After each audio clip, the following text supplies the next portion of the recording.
మూడోది పెన్షన్.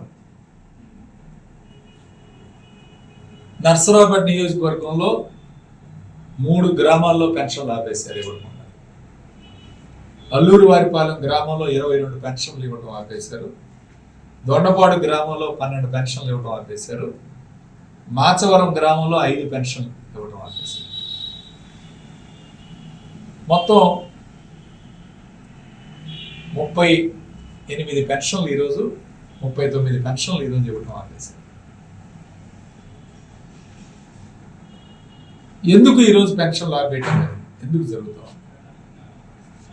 వైఎస్ఆర్ ప్రభుత్వంలో మేము అందరికీ ఇచ్చాం కదా, పార్టీలకు అతీతంగా. ఈరోజు జగన్మోహన్ రెడ్డి గారు గతంలో 39 లక్షల పెన్షన్లు ఉంటే దాన్ని 65 లక్షలకు పెంచడం జరిగింది.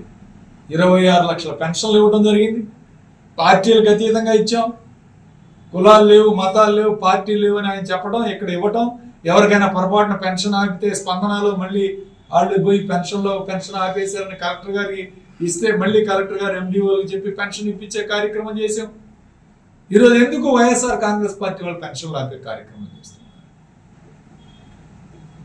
మళ్ళీ ఈరోజు కొత్తగా ఏదో వెరిఫికేషన్ చెప్పి వచ్చే నెల నుంచి చాలా పెన్షన్లు ఆపాలి గ్రామాలకు అని చెప్పి వీళ్ళందరూ ఎండిఓలకి లేఖలు రాశారు.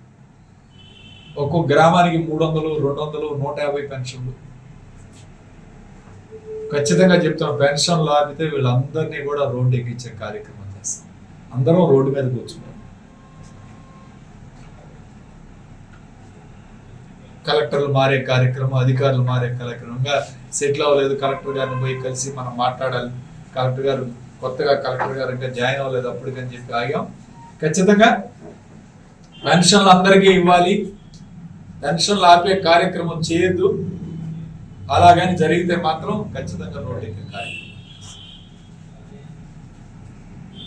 రాష్ట్ర వ్యాప్తంగా ఒక ఎంక్వైరీ జరిగితే అది వేరు. కానీ ఈరోజు లోకల్గా పెన్షన్లు ఆపి ఆ గ్రామ నాయకులు ఆపమన్నారని చెప్తున్నారు పంచాయతీ సెక్రటరీ.